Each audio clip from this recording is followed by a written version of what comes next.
Jack, in the wake of the attacks on Paris, what does the U.S. and other countries need to do, for that matter, to push back against terror groups like ISIS? I think it's a tremendous challenge that we face now. ISIS demonstrated in Paris that they are an international organization now capable of conducting a sophisticated attack far from their home base. So they've really shown that they've morphed into a political and social and now military force that has to be grappled with in, I would say, a three-pronged strategy. We have to have a diplomatic track, we have to have a humanitarian aspect to it, and we have to have a military part. And one will not work without the other two.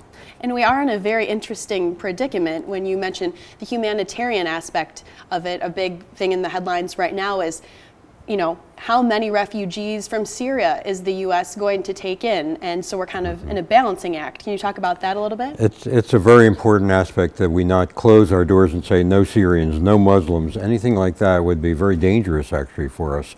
The governor has just announced that we're going to stop accepting Syrian refugees temporarily. We have accepted 200 Syrians, and they mostly are Christians.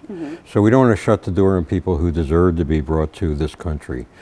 We do have to vet them properly, and that has to be a process that starts all the way back where they achieve initial asylum near Syria. But there are 3 million Syrians in refugee camps right now that need to be dealt with. The country doesn't exist anymore, and we have to accept that. That's a humanitarian crisis. People need to be helped, and they need to be helped in the immediate area, first of all. They could also represent a destabilizing factor in the region, which is already terribly destabilized. So we have an interest in seeing that it not get much worse than it already is. Absolutely. On the political side, there have been initial meetings in Vienna. There was another one on Sunday. And the meeting of the heads of state that would normally have taken place to talk about economics, the so-called G20, is now focused on Syria and ISIS and addressing the threat of terrorism around the world. So that's an important step. And also on the political side, there's a presidential race coming up, and you know, with the debate this weekend, there was a lot of pressure on candidates to pick a side. What effect is this crisis going to have on the presidential race? I think it has a tremendously important effect, because people, voters like us, will have to decide, does this person really qualify to be the commander-in-chief from the very beginning of their term in office? It's a tremendously challenging political and military situation they're going to be stepping into. It's not going to be gone by the time of the election.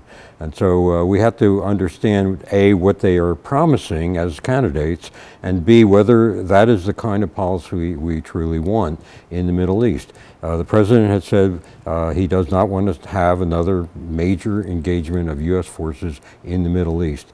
Other candidates have said different things, and we have to, as voters, assess that and see if that makes sense to us. All right, Jack Segal, we always appreciate your insight. Thank you so much for being here with us today. Thank you for inviting me. Mark, back to you.